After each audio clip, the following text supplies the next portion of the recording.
All right. Happy Wednesday. Good evening, everybody. Thank you so much for joining me.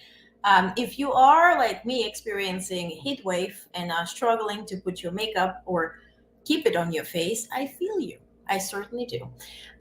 So today we're going to talk about, of course, we're going to share some updates about the Harris Walls campaign. They were on the road today. They actually are still on the road. That's why I'm delayed. I was getting the latest poll reports, but be on the lookout for full report tonight in your newsletter. It will be all there. So if you're not subscribed, here's a chance to promote that. It's free, so you're going to get all the actual news, including that report. So for whatever I have, I'm going to share the details, full reports, videos, photos. So we're going to be having a feeling like we are almost with them. Okay. Then we're going to talk about President Biden. He issued a few statements. Also, there were some court decisions that we will be discussing. We're going to talk about Trump and his fiasco with the Arlington Cemetery. I mean,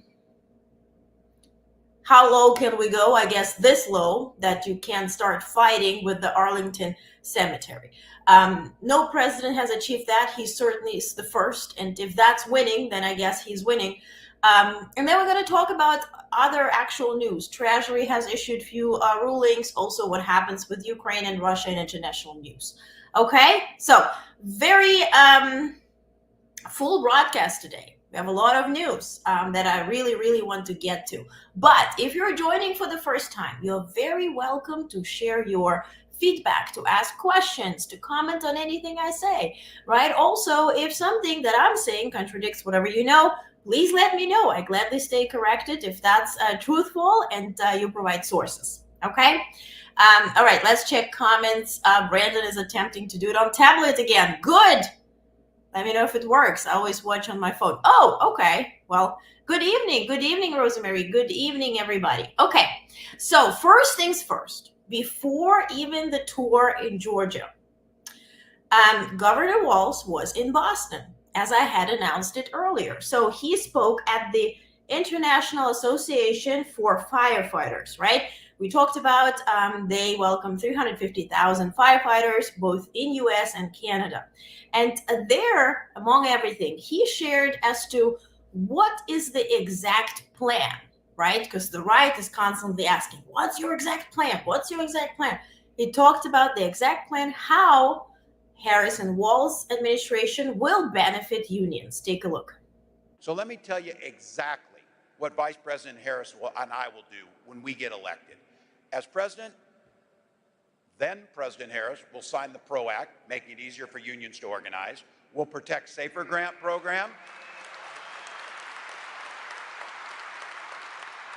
It's good to see you say this. If you have to spend any time thinking if you want to support the PRO Act, that pretty much tells you where you're at, because that's a pretty easy one. Same thing with the Safer Grant program. We know it's essential to helping serve and protect communities, especially as we starting to see intensive heat waves. We'll keep fighting to protect your retirement benefits, lowering taxes for working families, and finally making corporations just pay their fair share. They're doing fine. They're doing fine. They can pay their fair share.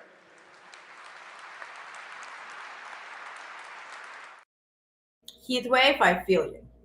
Listen, I feel you. If you're in one of those locations, like I'm in New York and we're in the heat wave and it's like you're sweating 24/7, I hear you. I feel you. By the way, we're going to also talk about a climate report today from an organization that Trump plans to shut down with Project 2025. So as long as they're there, they are reporting, and we're going to dig into that. Now, let's get to Georgia.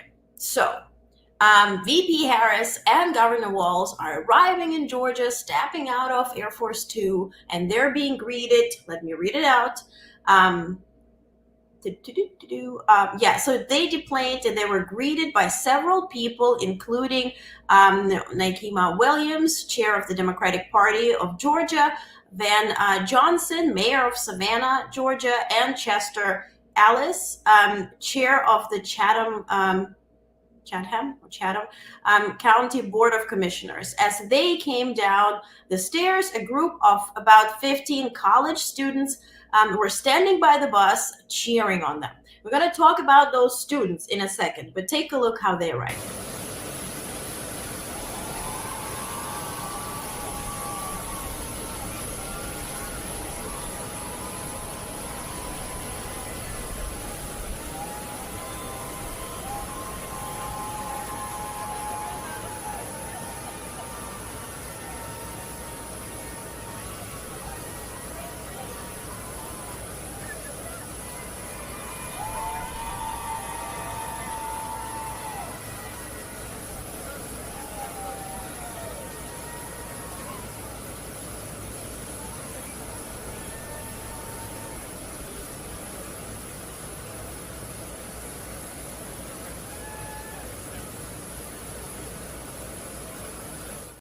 So enough with the greeting. Greeting was very nice and warm, and of course everybody's excited to see them.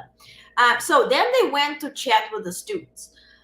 So per White House, those students are, let me see, those students are from Savannah State University, the oldest public HBCU in Georgia.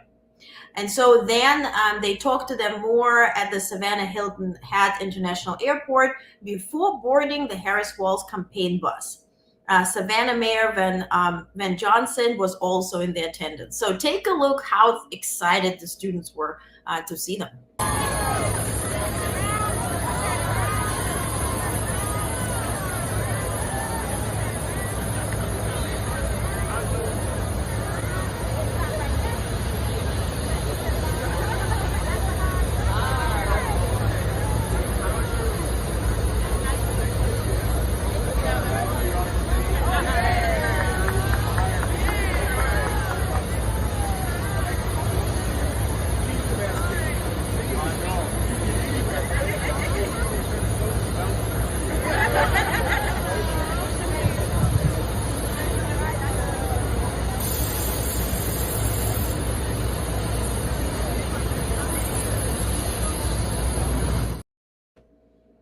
Brandon says it's 105 in Arizona, 105 at 5:30.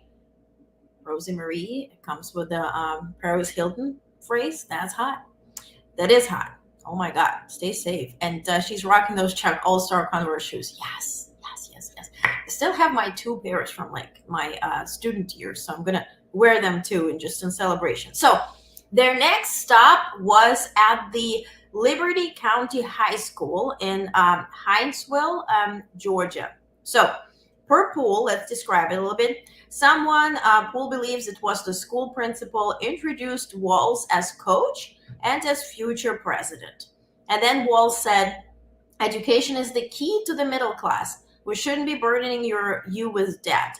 I'm just grateful for you to have us here. I'm grateful to be a part of the team with a really great head coach. And then he gestured to Harris. So take a look. Also, there was a marching band. There were cheerleaders, super excited and welcoming them. So take a look. I have a video for you.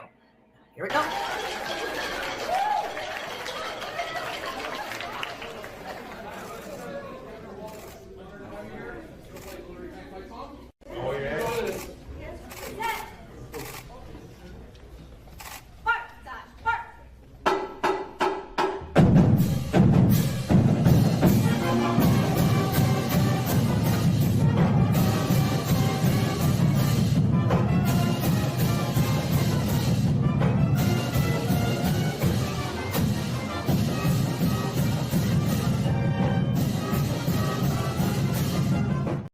Oh, cute. And Terry, don't be worried, because Terry said, Olga is starting with all the good news. I'm afraid what's coming up next. Nothing. I mean, we're going to talk about Trump. I mean, if that's pretty upsetting, but nothing too bad. There's no war that started. Note who starts to clap first. Yes, coach. Yeah, he has experience, and it was so cool. He was in his own habitat, and there were some football players. He talked to them. Let me actually read it out. So he said, we're so proud of you. Your generation, all that you guys stand for is what is going to propel our country into the next era of what we can do and what we can be. We wanted to come by to remind you that our nation is counting on you. And then VP Harris shared her personal story, and she talked about what does it mean to be an example of leadership, right? Take a look. And in doing that, you are also role models, right? Welcome to the role model club. And being a role model, right, means that there are going to be members of your family, people who live in your neighborhood, your classmates who want you to see, oh, that's how it's done. And in that way, you are showing what hard work can achieve, what discipline can achieve, what teamwork can achieve. And that's the stuff of great leadership, all of you. And so we wanted to come by to remind you that our nation is counting on you. We're so proud of you, everything you have achieved. And I will tell you, I was in band when I was your age. coach. So I know a little bit about, coach knows about the players, right? And all that you all are doing, it requires a whole lot of rehearsal, a whole lot of practice, long hours, right? So that messed up video is ask MSNBC why it was messed up. But so she shared her story, and then their final stop today was at the so the motorcade stopped outside the Sandfly Barbecue restaurant in Savannah, Georgia, after driving a couple of minutes through a neighborhood of small one-story houses and then past the strip mall. Some people stood outside in the parking lot filming. The restaurant is in a smaller strip mall where there is a crowd of people, including some people holding a Trump same thing, Trump vans sign and waving a Trump flag. So the crowd outside started cheering as VP Harris and Governor Walz walked by. And then take a look how it went down at the restaurant.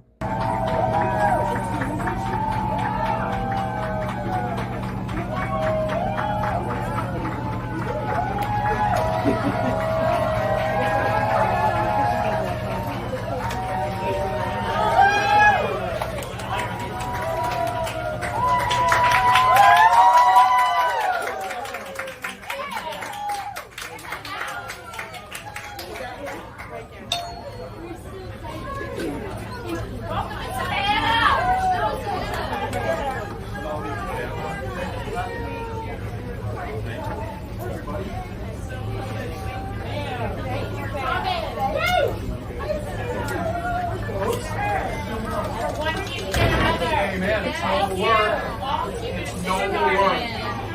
We just helped out at the high school. Watch the marching band. Oh yeah, it's awesome.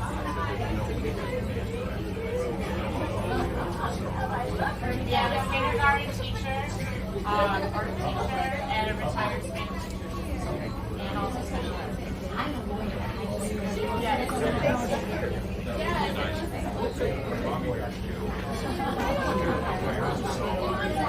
Thank you. Yes, it does. See, Brandon, I'm going to try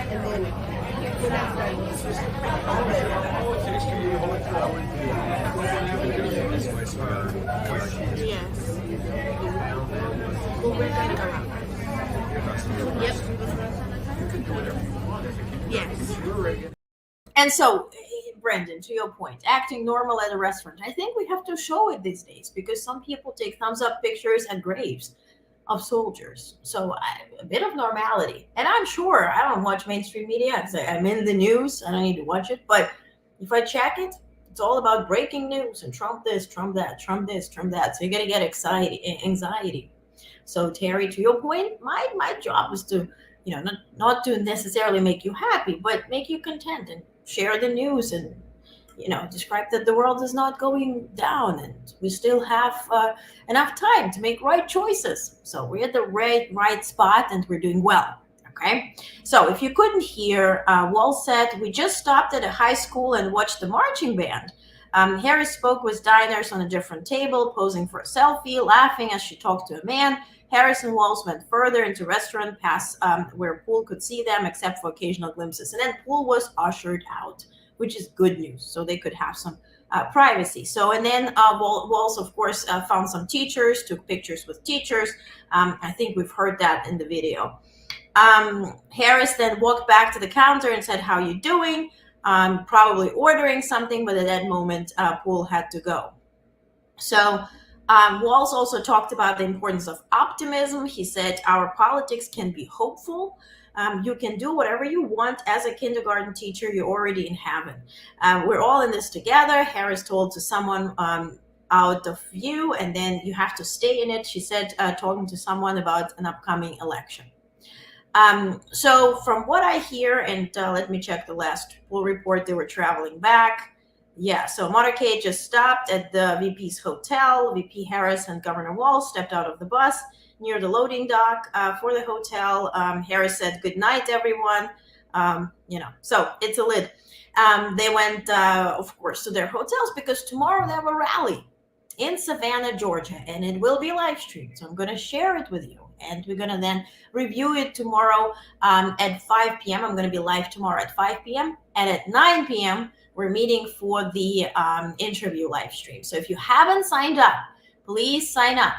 Next video that I play, I'm going to go back on X and or Twitter and share the comment where you can sign up right away. So join us tomorrow to watch the interview together. If it's super fast, then we can discuss it and check what CNN does for their fact check, which I'm convinced they will be doing. You know, not for Trump, but for Harris, certainly. Okay, so let's talk about Harris and Walz campaign updates. Team Harris Walz hosts a nationwide event to address housing costs. Note Team Harris Walz, so it's not them, but those who are speaking on their behalf. This week, Team Harris Walz is holding a series of events across key states as part of a major outreach effort to highlight Vice President Kamala Harris' plan to reduce housing costs and contrast it with former President Donald Trump's housing policies. These events are complemented by a new campaign ad, which is Full House. If you missed out on that ad, here we go. For most of my childhood, we were renters. My mother saved for well over a decade to buy a home. I was a teenager when that day finally came, and I can remember so well how excited she was. I know what home ownership means. And sadly, right now, it is out of reach for far too many American families.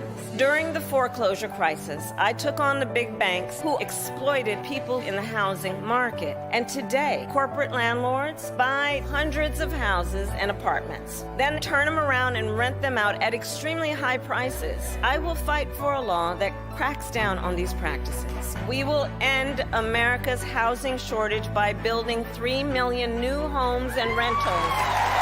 We should be doing everything we can to make it more affordable to buy a home, not less. I'm Kamala Harris, and I approve this message.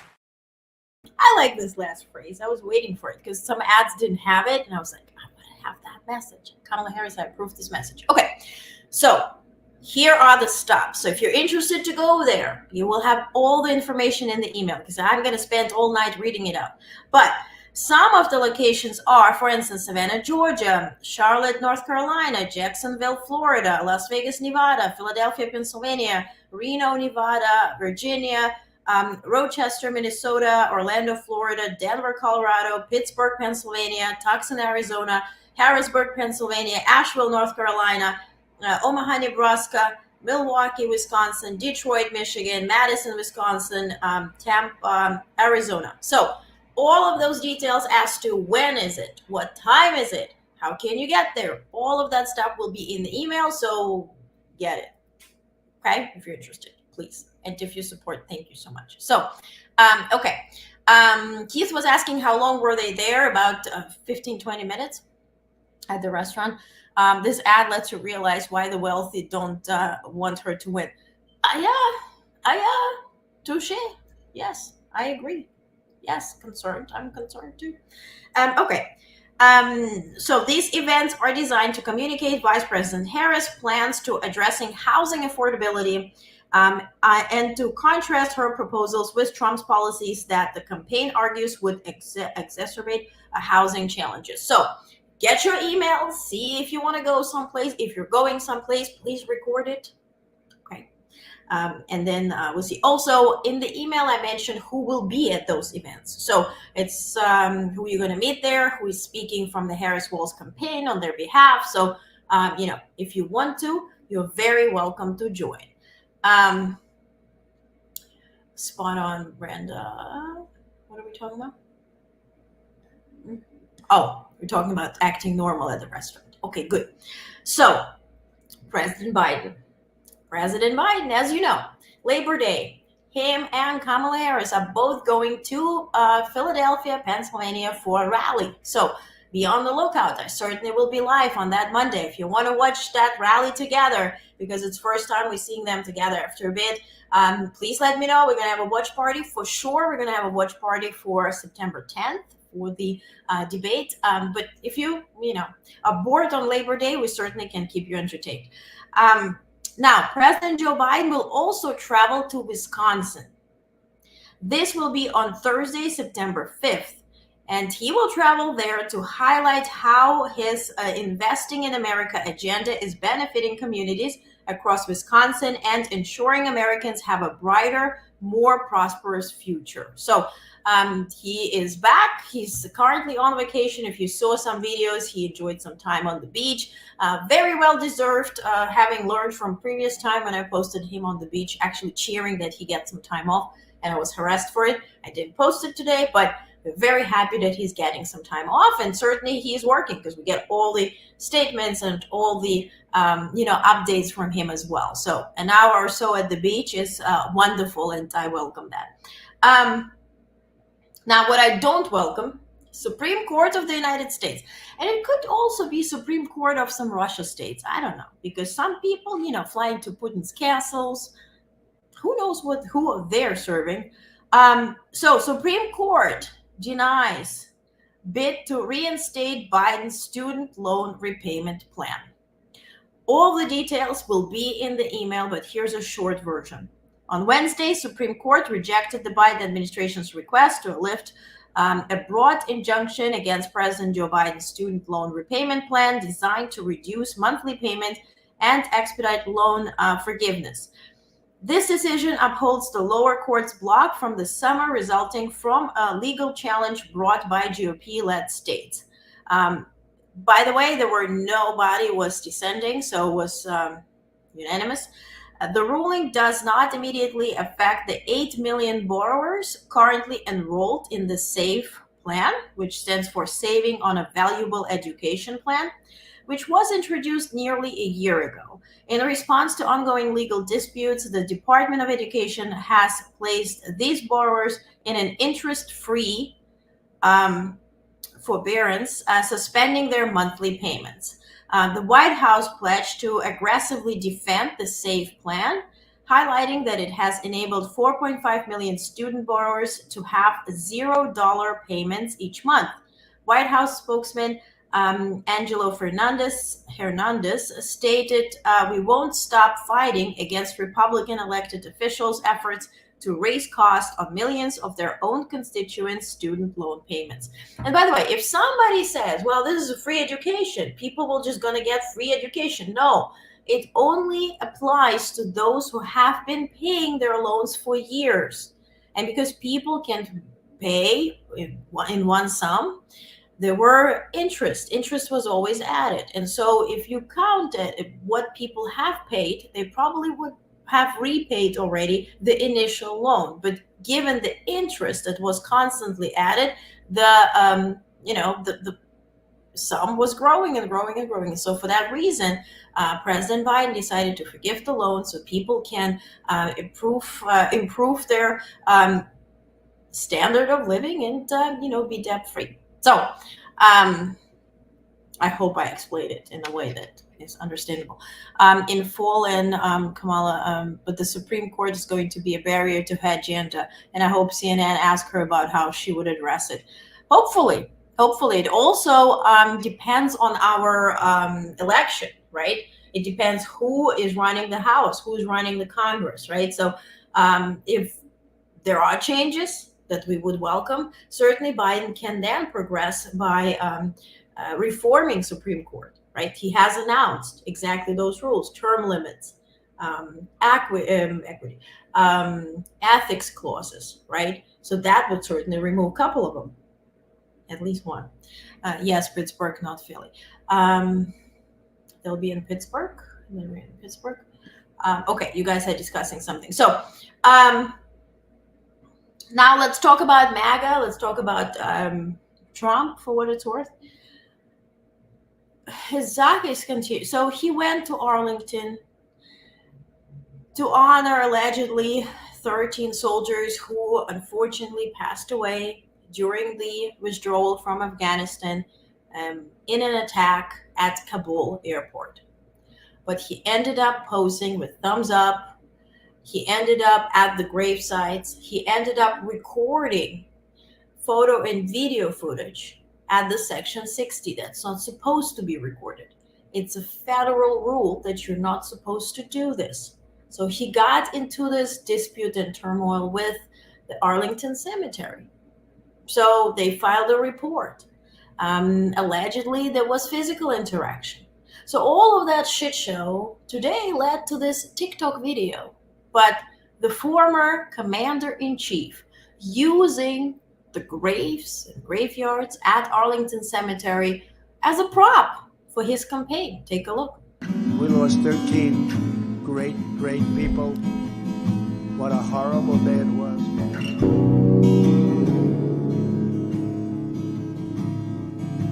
We didn't lose one person in 18 months. And then they took over that disaster, the leaving of Afghanistan.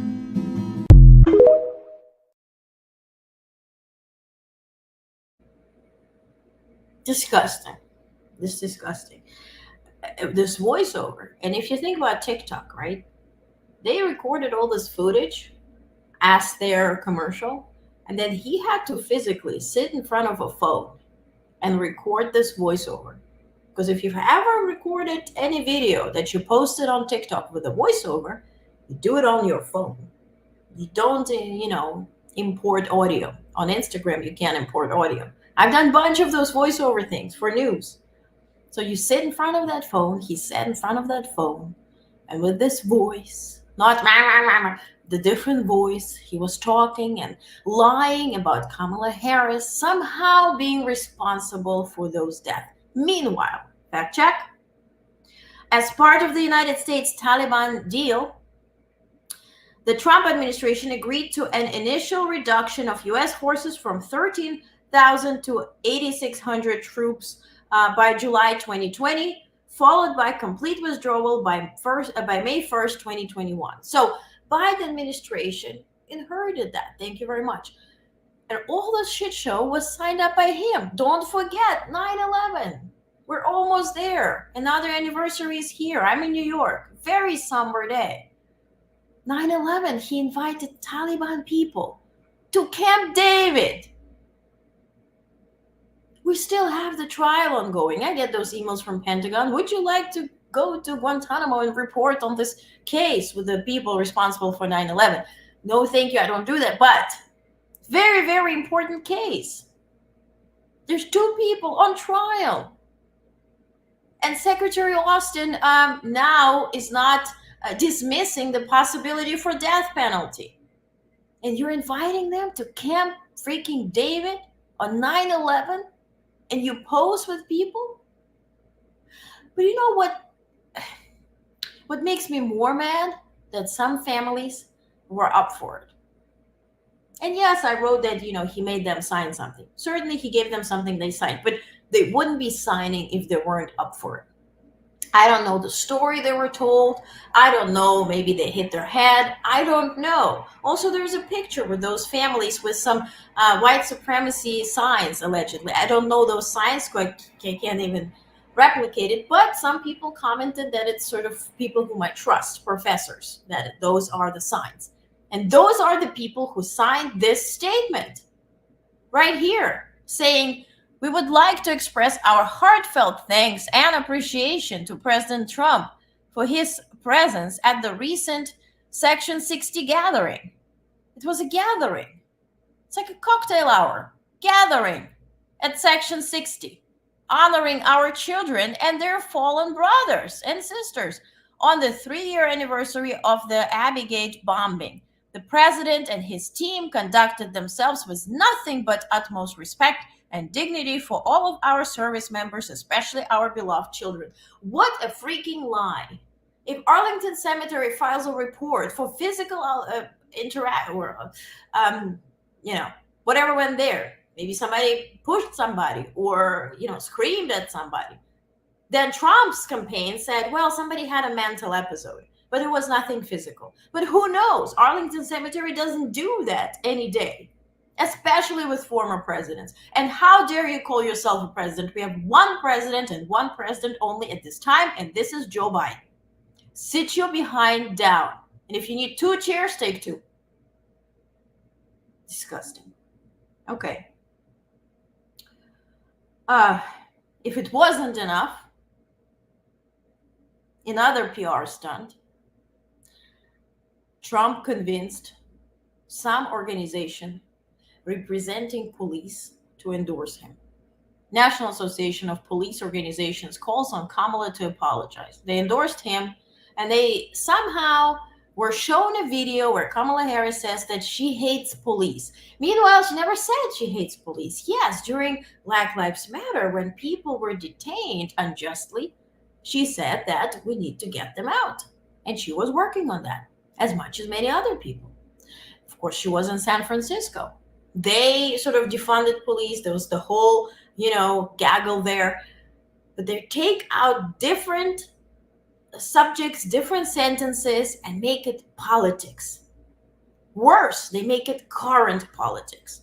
So this organization with the interesting logo that looks like a 5-year-old was drawing it, Kamala Harris has shown once again that she simply has no actual knowledge of what modern American police officers do. And worse, doesn't seem to even care for the men and women who put their life on the line to protect American communities. Now, Keith, thank you so much for posting this.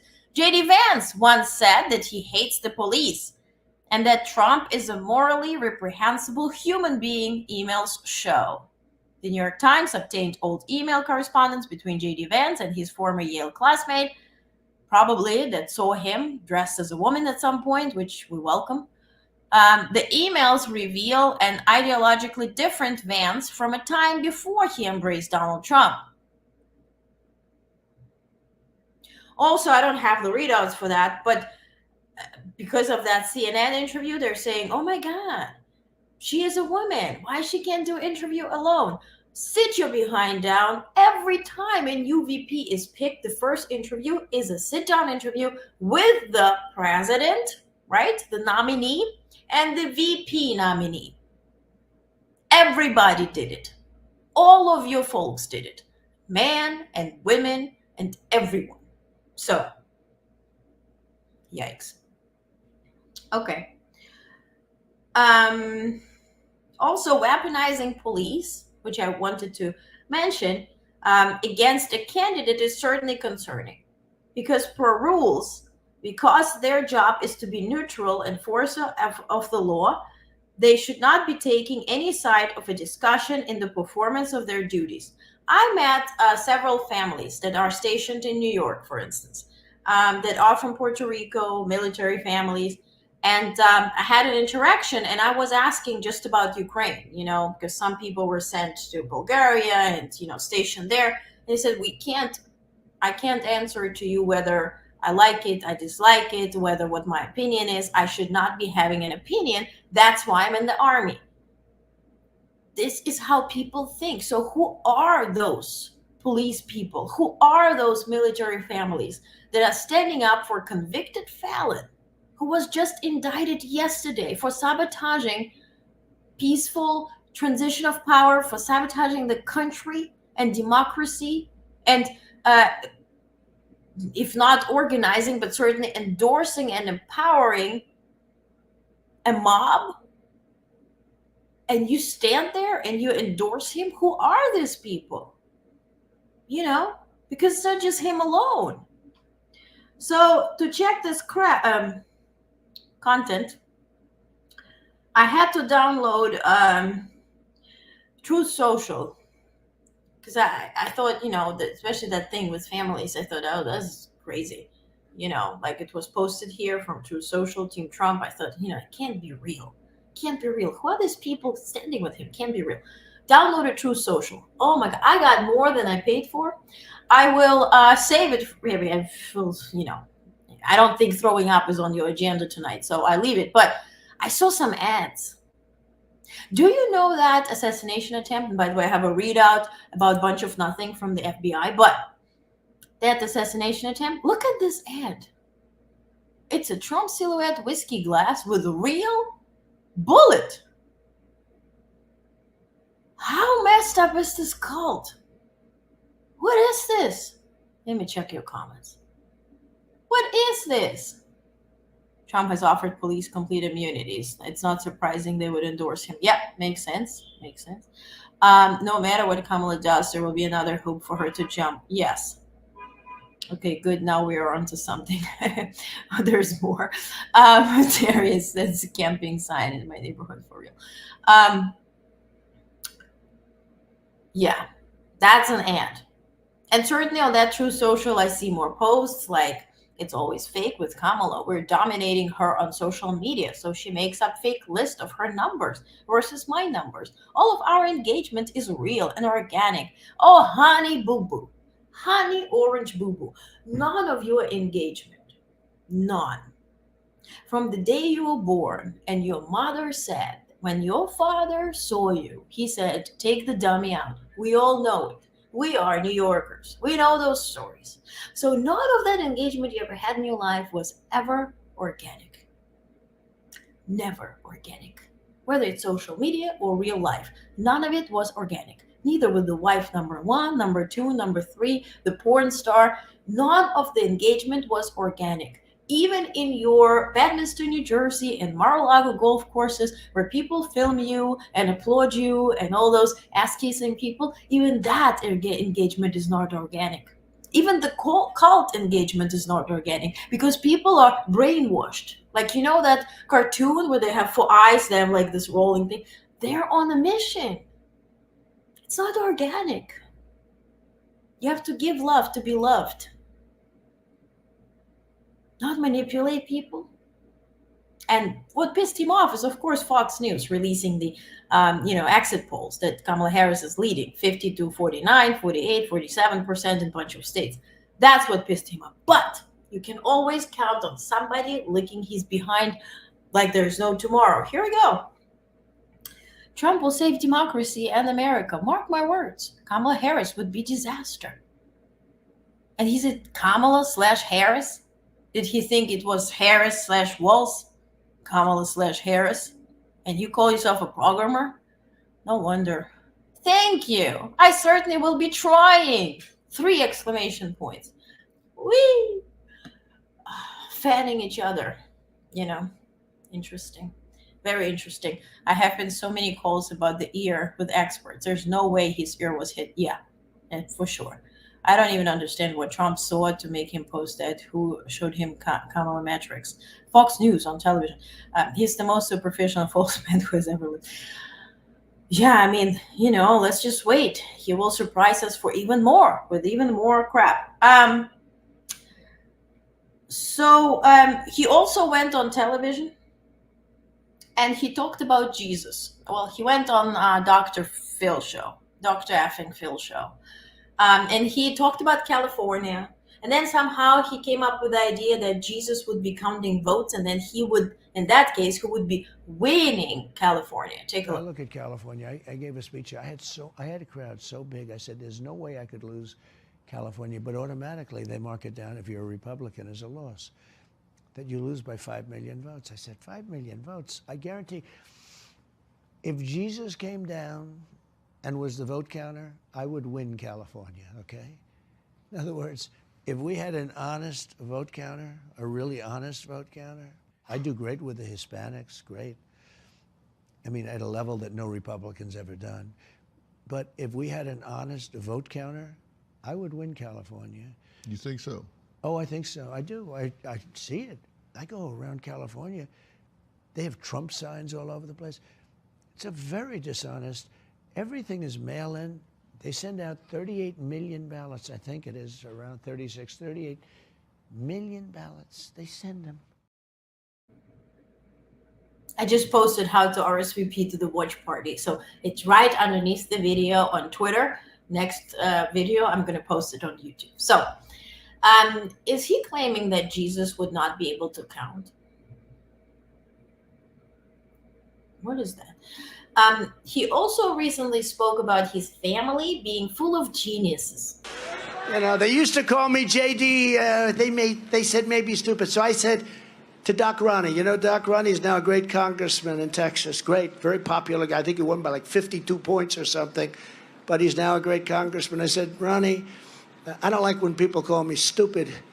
I had great heritage, an uncle who was a great, great genius, father who was a genius. Everybody, we have a lot of geniuses. I don't like being called stupid. Is there a test or something I can take to prove to these radical left maniacs that I'm much smarter than them? Is there a test? And he said, sir, there is a test. It's called the X test. I said, what's it like? He said, well, it gets very tough. The first questions are easy, and the middle of the test gets tough, and the end of the test is quite tough. I posted on YouTube how to sign up for the watch party.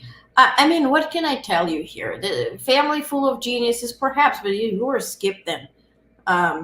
Maybe Fred is better. I don't know. Why are we talking about it? And why are you constantly complaining?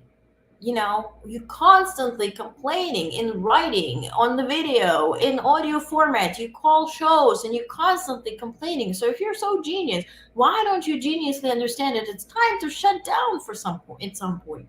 And also the supporters. You were saying that Biden is not able to serve. Is this guy able to serve for 4 years? This delusional lunatic? He's going to serve for 4 years? Serve what? I wouldn't trust him to serve fries for 4 years. Certainly not the administration. Oh, God.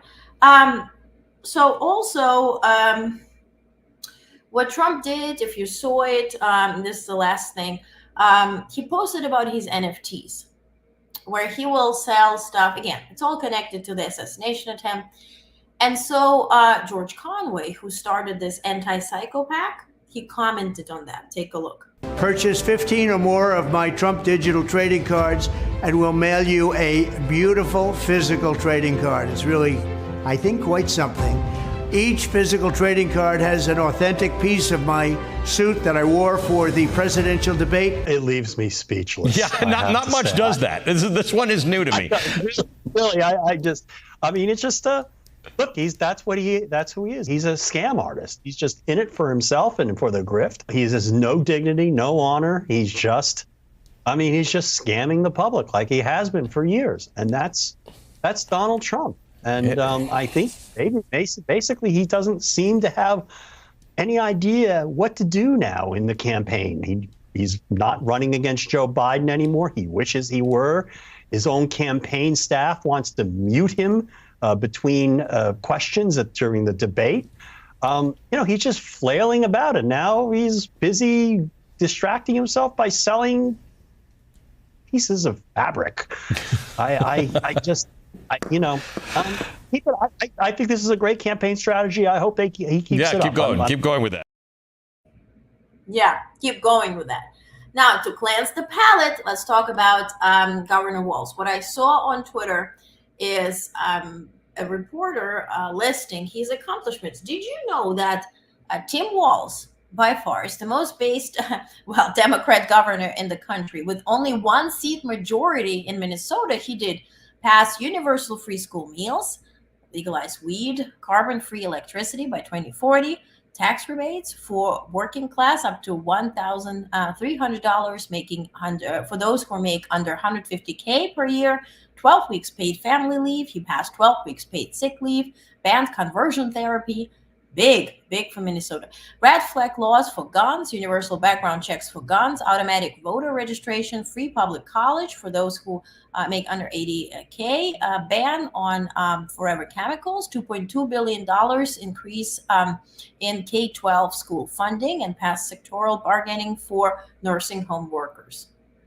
With 1 seat majority. I wish for the campaign to start talking about it. Go ahead, because we need to hear that. We heard enough about the free school lunches, which is amazing. Now list all of it. List all of it every freaking time. He says, hi, I'm Tim Walz, and just list it. List it so nothing escapes them. Now, talking about escaping and said, remember recently I covered in Afghanistan, they passed a new rule. So Taliban took over Afghanistan, right? And they passed a new rule where women are not allowed to of course, open their faces in public, but also not allowed to speak.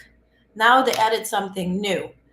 Afghanistan Ministry of Virtue Propagation and Prevention of Vice banned women from talking on the street and looking at men. So women are now below dogs and birds. You can't talk, you can't look. The Taliban also banned MMA fighting because Islam forbids punches to the face. The Moral Oversight Administration banned the activity.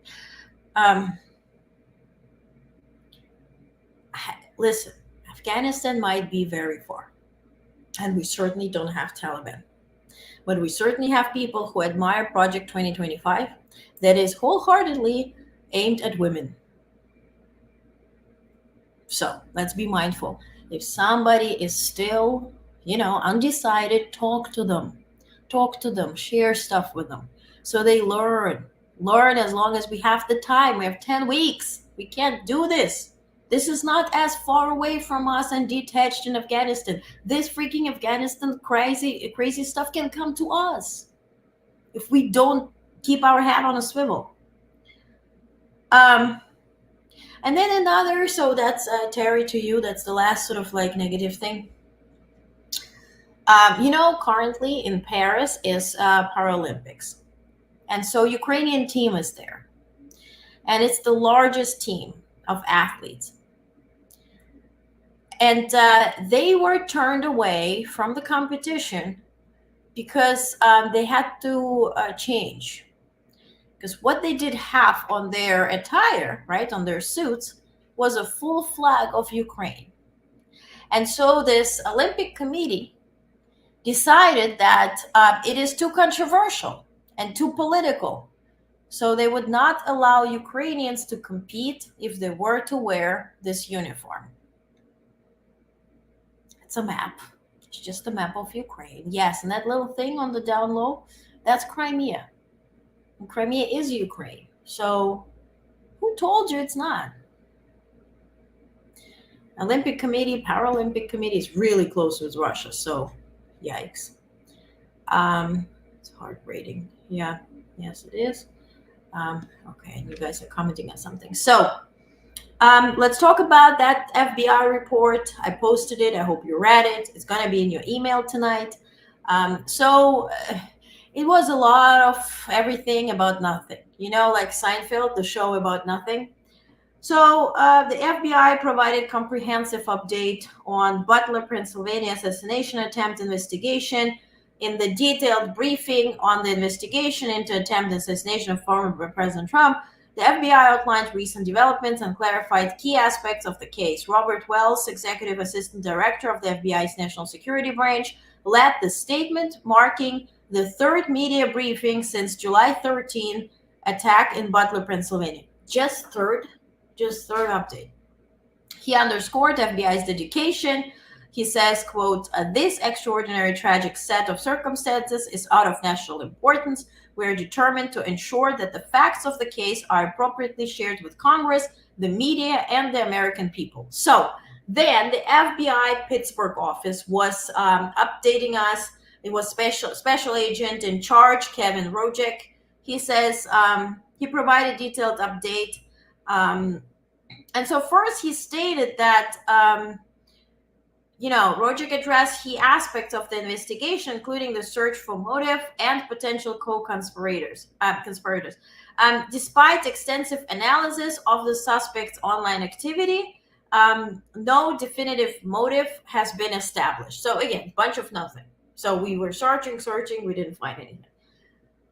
Also, they don't have any credible evidence to suggest that the suspect conspired with others or acted under the direction of a foreign entity, but they're open to different developments.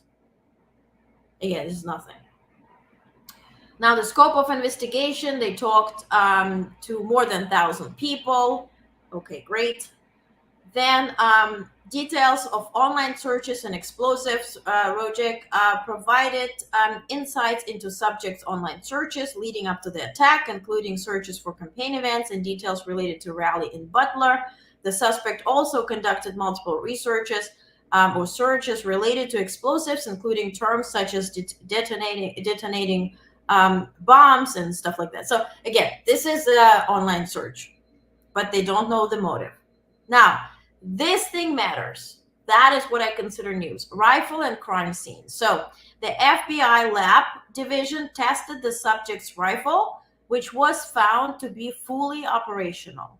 All shell casings on the roof matched the weapon. Rojic addressed concerns about the release of the crime scene, stating that the FBI followed established procedures and released the sites only after thorough processing. So all those 8 bullets came out of that rifle from this guy on the roof. That is the only news, because the point was, folks were asking, including myself, were there many shooters? Who was shooting Trump, right? Was this guy from the roof who is unskilled to shoot anybody? He was, performing and succeeding? Certainly. At least that's what they say. Now, there was a controversy about the cremation. So they released the body to the family. And those who were conducting independent searches and researches could not have access to the body because it was already gone. So they addressed it, and they say the autopsy report confirmed that the subject was pronounced dead from a single gunshot wound. The toxicology report showed negative results for alcohol and drugs.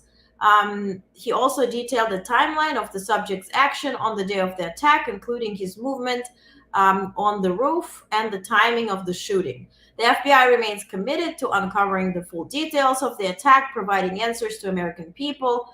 The FBI ongoing efforts reflect dedication, blah, blah, blah. So I think the only news here is that the bullets came out of that rifle. And they say, allegedly, for now, it's only one shooter. He did not conspire with anybody. But again, they're open to suggestions and developments. So for what it's worth, let me see. Yes, out of their minds, just like some others. No comments good for GNC speech. That's the last thing we will ever hear from them. From the FBI, Michael, I think, well, we don't know, but it's like a lot of the whole article, 2 briefings, I listened to them by 2 people that took time, and, 3rd briefing, and I don't think there's much to share. Now, what is to share is Treasury. And if you ever met Secretary Yellen, I certainly did. I covered her in New York, different events.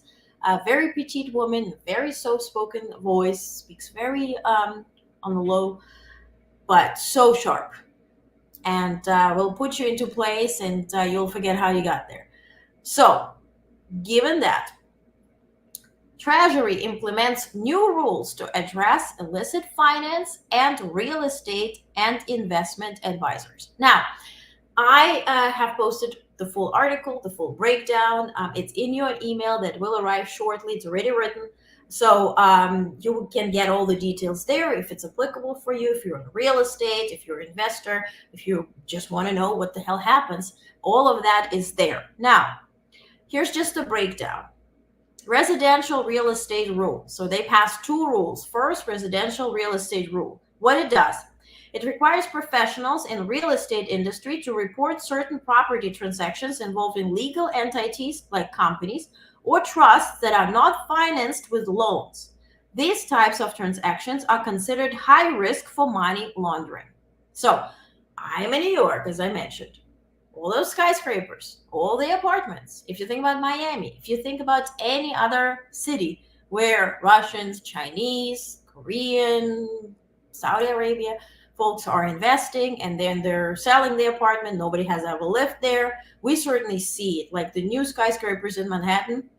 That Empire State Building account on Twitter is harassing every day. By the way, if you don't follow Empire State Building account on Twitter, you're missing a lot, because that thing is nasty. It fights with the Bean in Chicago. It fights with those skyscrapers. Good morning to everybody except yada yada Park Avenue. So follow it. It's whoever runs that account needs a raise and needs a bonus. So, but we see it. The skyscrapers, it's, they sold out apartments, but you never see even the lights. So all of that is really important, because that helps them to evade the sanctions, So why it matters. It aims to increase transparency in real estate deals, making it harder for criminals to use U.S. housing market to launder illegal money. This helps law enforcement track and investigate suspicious activities more effectively. Now, investment advisor rule. That's the second rule that they passed. What it does, it applies anti-money laundering, AML, and countering the financing of terrorism requirements to investment advisors registered with the SEC or those that report to SEC but are exempt from some regulations. This includes having compliance programs and reporting suspicious activities. So why does it matter?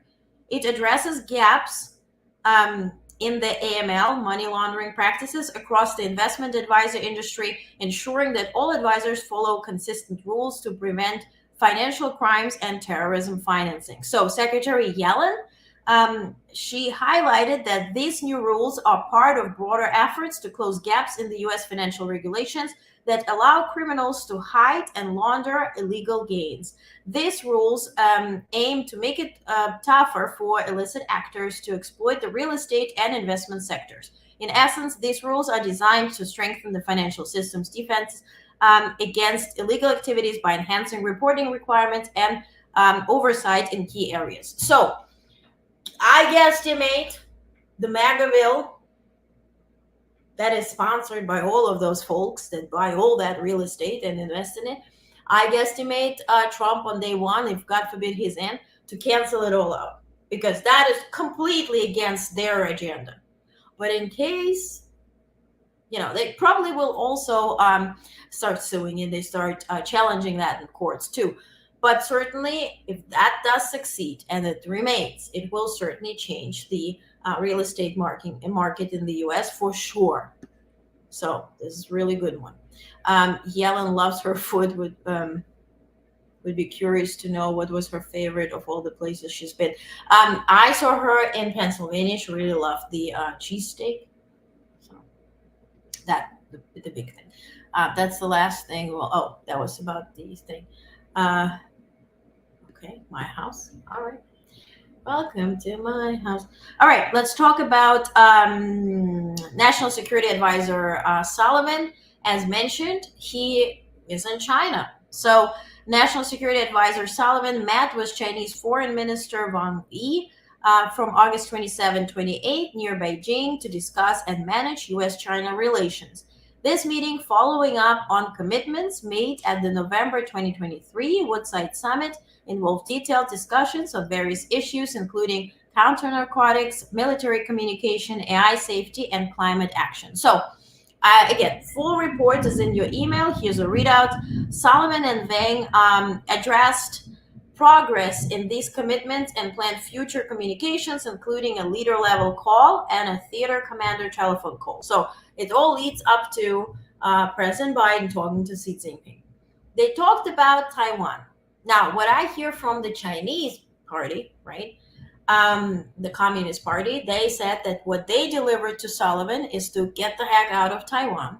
This is China.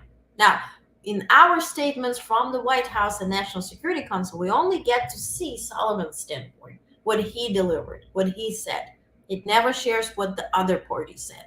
So I will dig into that to find any more information. But in terms of Sullivan, he stressed that U.S. commitment to preventing misuse of advanced technologies while expressing concerns about China's trade policies and human rights issues. He emphasized the importance of peace in the Taiwan Strait, criticized PRC's support for Russia's defense efforts, and expressed concerns over China's actions in the South China Sea, and support for global issues like DPRK and Burma.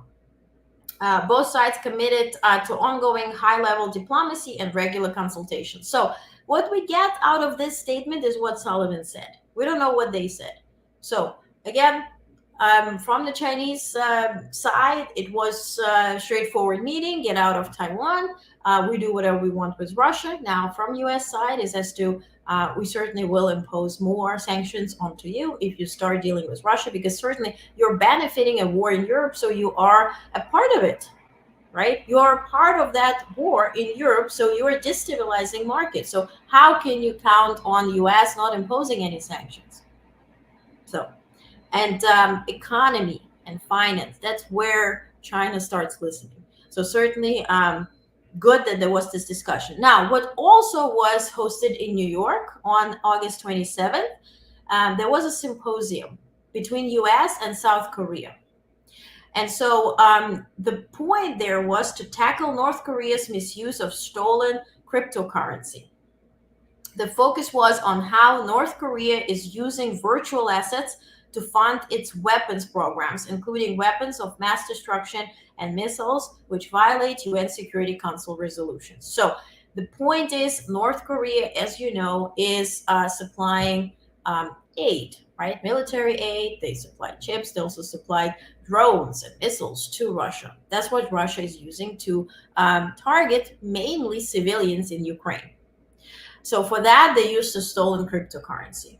So the symposium gathered experts from nearly 30 countries, including government officials, cryptocurrency exchanges, blockchain analysis firms, and venture capitalists. Discussion included current trends in North Korean cyber theft, the risks posed to virtual asset platforms, and ways to improve global and private sector cooperation to detect and stop these illicit activities. So that happened yesterday. Again, it was not highlighted in mainstream media, had received zero coverage, but I think it's a big deal. 30 countries, symposium, talking about North Korea. But mass media will cover, Trump pleasing the dictators and saying how much they love them, and they will be sending love letters. Let me see. Unrelated, but has there been any update on the sale of TikTok? No. I think it also will be challenged in court and sold. Just because I talked a bit about TikTok. TikTok is not really in social media business. It's more in loans, right? What I mentioned, and if you want, I can dig into that in detail. But in TikTok, you can register as a creator, but you can also register as a store. At some point, they offered creators to start selling stuff. People start selling stuff, even if it costs, let's say, $1. Now they made somebody go viral. And let's say this person sold 100,000 units, $1 each. Now this person can't cover it to start sending out products. And those were masses of creators. And so since they control the algorithm, they know what to do and how to go viral. To sell stuff on TikTok, you should have social security number, American social security number, and run it as a store. So then they said, look, you can't cover your sales. We will loan you money and we will convert you into a store. So up to this day, this way, TikTok has invested $3 billion, gave it to Americans to run those stores, right? And they sell product, they loan more money, they take, it's interest free for now, and then the interest is applied. So they are registered mainly as a financial institution rather than that social media stuff.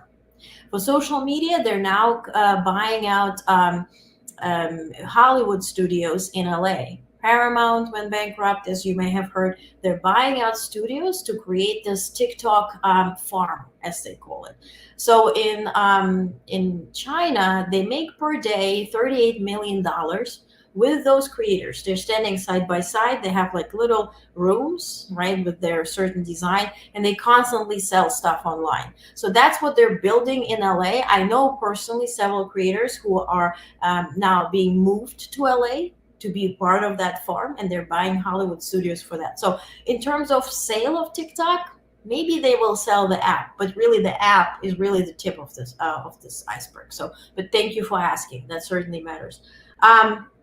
Now, in terms of Israel, early Wednesday, Israel military conducted raids and airstrikes across multiple locations in the occupied West Bank,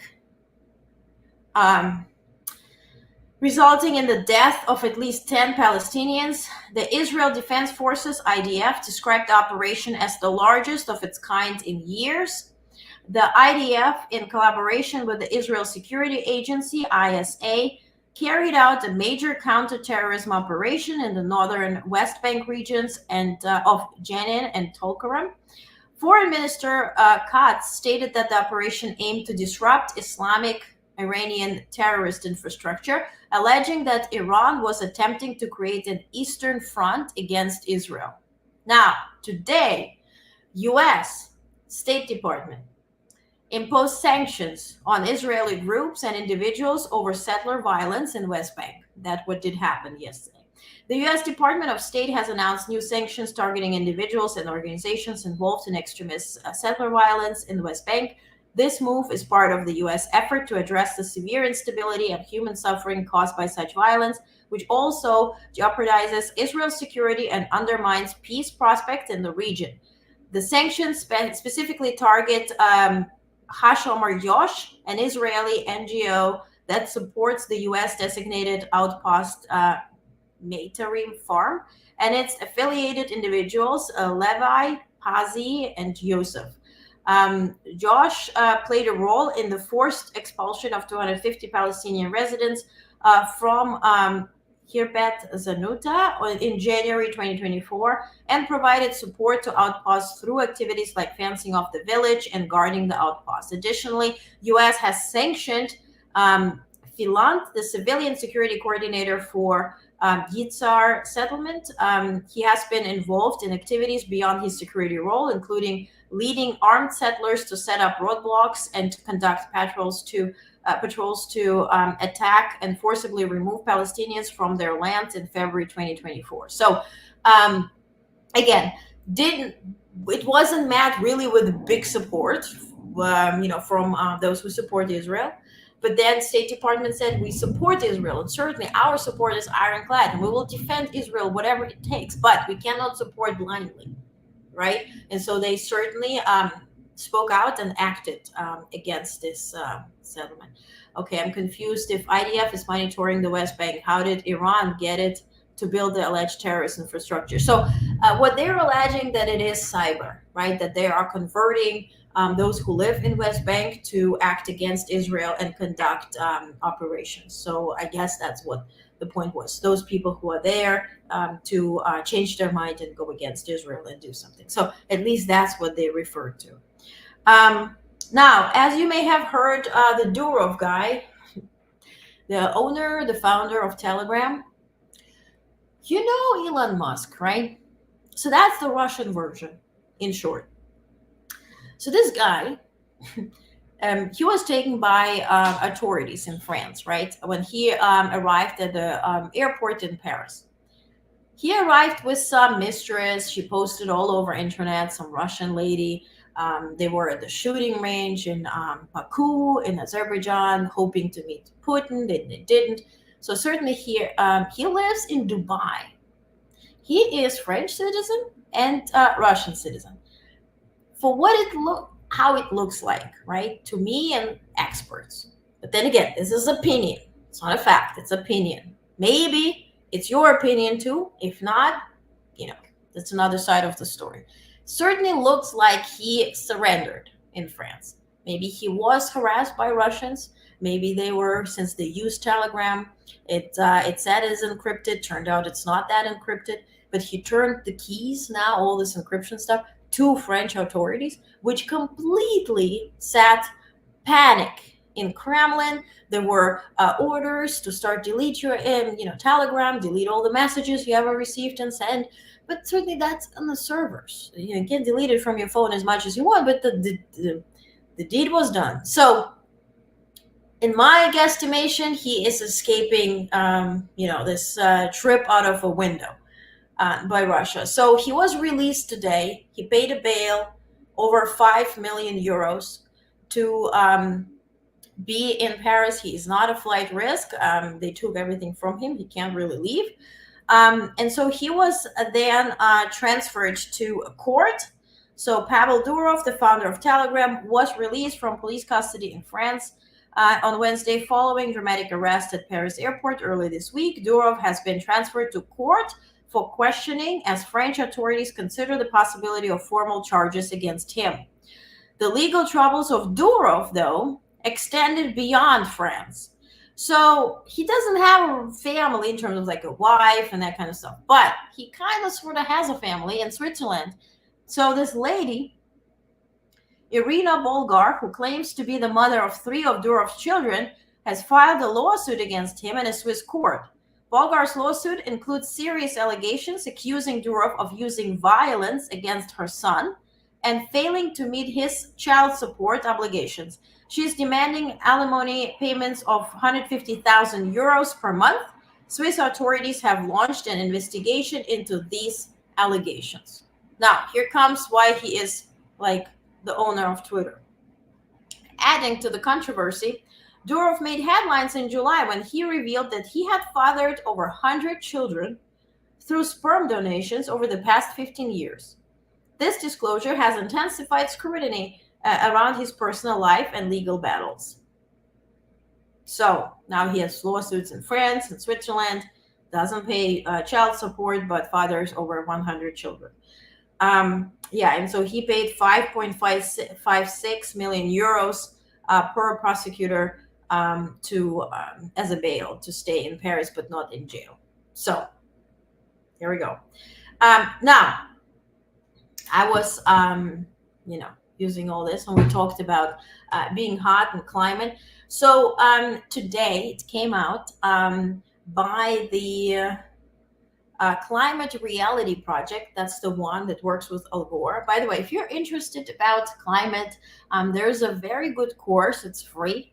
It goes over several days that Al Gore is teaching. So if you want to be a climate mindful entrepreneur or environmentally mindful entrepreneur, or just are interested, I can share some information with you.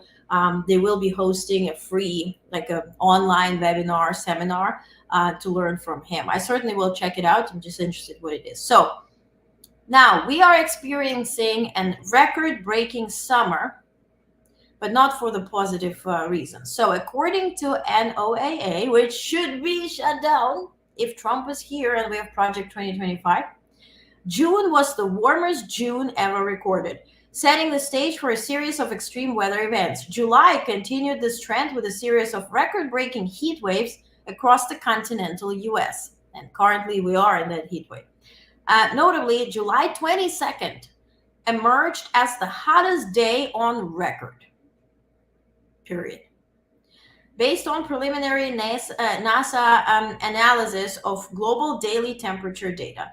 Additionally, July 21st and 23rd also exceeded previous daily temperature records set in July 2023. Now, the summer's challenges were compounded by Hurricane Debbie. That little Debbie. I flew right through the Debbie. I was flying from Florida to New York through the Debbie. Shaky. Okay, anyway. But that's the least, damage. But people died, people suffered. If it's you, I certainly hope you're safe. And if you need help from FEMA or phone numbers to call, we get them as press. So please reach out. I will share it with you right away. But the summer's challenges were compounded by Hurricane Debbie, which has inflicted an estimated $28 billion in damage. With months still remaining in the hurricane season, the full impact of this summer's extreme weather remains uncertain.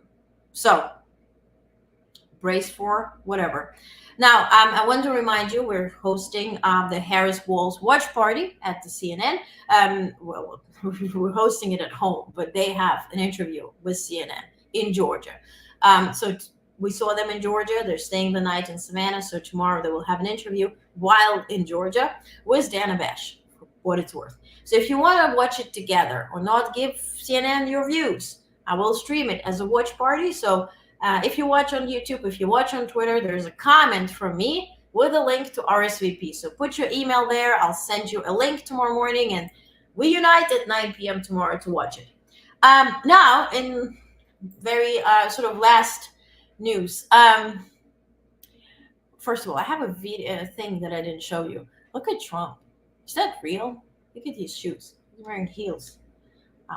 Not sure why I didn't show it to you before. What's that about? Oh, yeah, Trump plan for Project Climate. Yes, I was searching for this one. So we just talked about climate. Now, what would Project 2025 do? Limit climate change research, reduce climate change regulation, support Arctic drilling, eliminate the National Weather Service, and withdraw from the Paris Climate Agreement. So, good that I found it. Very timely. I spoke about New York a little bit. So New York today, we have to go big or nothing. We have a mayor, Adams, that loves attention. and loves this, I don't know, drama and show whatnot. So take a look what he did today. So they seized weed, right, from stores that were illegally selling it. They seized over 200,000 tons of that weed. And so today they decided to burn 4 tons of them on Long Island. I don't smell it here, but Long Island, I don't know how they're doing. If you're on Long Island, please comment. Please comment if you're alive. Take a look. Adams celebrating big gains in his war on illegal pot shops by destroying more than 8,000 pounds of seized cannabis products. The mayor using a crane to move the more than 4 tons of products into an incinerator at a facility in Westbury, Long Island. The cannabis will then be burned. The cannabis products were found in more than 1,000 unlicensed businesses that were shut down as part of Operation Padlock to Protect. We had a substantial number of locations and sites. We've inspected 100% of those locations and sites. Now, it's a continuing inspections. We have to stay on top of this because there are so many people who would like to participate in this illegal endeavor. The mayor says the city has 200,000 additional pounds of illegal cannabis, which it will eventually destroy. Yeah, Adams, we're lucky in Buffalo, plenty of reservations. Yeah, we had this Nanny Bloomberg, right, that was moderating the sizes of Coke and like beverages, and then passed a rule where you could not wear your headset in the subway because if you're listening to music, you won't be paying attention to people robbing you. So we had the Nanny Bloomberg. Now we have Adams, which is. And then before was de Blasio, which was de blah, blah, blah, Blasio. Anyway, I guess that's the thing. So to finish on a positive note, remember I was talking about barbecue in Georgia where VP Harris and Governor Walz were. So I guess algorithm did show me, decided to show me more barbecues. Here's one video that I want to show to you. It has nothing to do with news, but it's 2 British guys who traveled to the South in the US and tried barbecue for the first time. It's very cute. Take a look. Whoa. I know you're from where you're from. We're foreign. What we don't know what we're doing. Stop with the knives. No, you don't need a knife? No, you pull it apart with your hand. And listen, hold up. And you take your fingers and you lift that up and you eat it. Okay. Not with a fork. Okay. Absolutely. Okay. Sorry. Enjoy holding your food and eating it like that. I love eating with hands. Okay. All right. Thank you so much. Yes. Okay. No. I'm sorry I let it get that far. No. Our mistake. Our mistake completely. We're not used to meat being soft enough to just rip it apart without a knife. Okay. I mean, that's not normal. Mate, cheers. Cheers. The best ribs in America.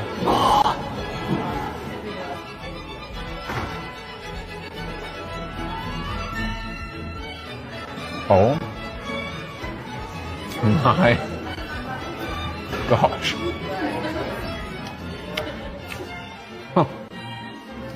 Oh my gosh. Wait, what? It is the most succulent meat with the most beautiful glaze. Can you see how cleanly that's come off the bone? You see that? I'm sorry, I completely lost for words. Give them some barbecue. Give them some barbecue to the UK. If you're in the UK, you can add some food to your, good food to your menu. Maybe even will stop raining and people will be very happy. That was awesome. Thank you. I just wanted to finish on a good note. Well, till they learn there are like 500 different schools of barbecue. Yeah. That's when you arrive in the US, you're like, oh my God, now I know what I've been missing. Ooh, so try something, that you've never tried before. And certainly if you're from Europe, try barbecue. You will finally understand what barbecue is. Because we don't know. Like they said, I wasn't used that the meat would fall off the bone. You have to cut it and drag it. So, again, if you're not subscribed, join the Substack. Tonight, you're going to get all the details in the report. And then tomorrow, we're going to see each other at 5 p.m. for the live stream, for the actual news. And then at 9 p.m. for our private party. If you sign up for it, the link is in the comments right underneath where you're watching now. So RSVP, and we're going to see each other tomorrow. chat with each other. You can keep your camera off. You can keep your camera on. We turn mics off during the interview, and then we turn them off if you want to discuss. If you want to go, to bed right away, please, whatever floats your boat. But thank you so much for watching. See you tomorrow. If you have any questions, please let me know. And by the way, just take a look at the email. Thank you, Olga Great Barkas. Thank you, Terry. Thank you. I hope I didn't disappoint you too much with my news and Trump news. I'll reduce it tomorrow. Again, Savannah, Georgia, there will be the rally, and so we're going to cover that extensively. So thank you. Have a good night. Stay safe. Stay sane. Very important. And see you tomorrow. Good night.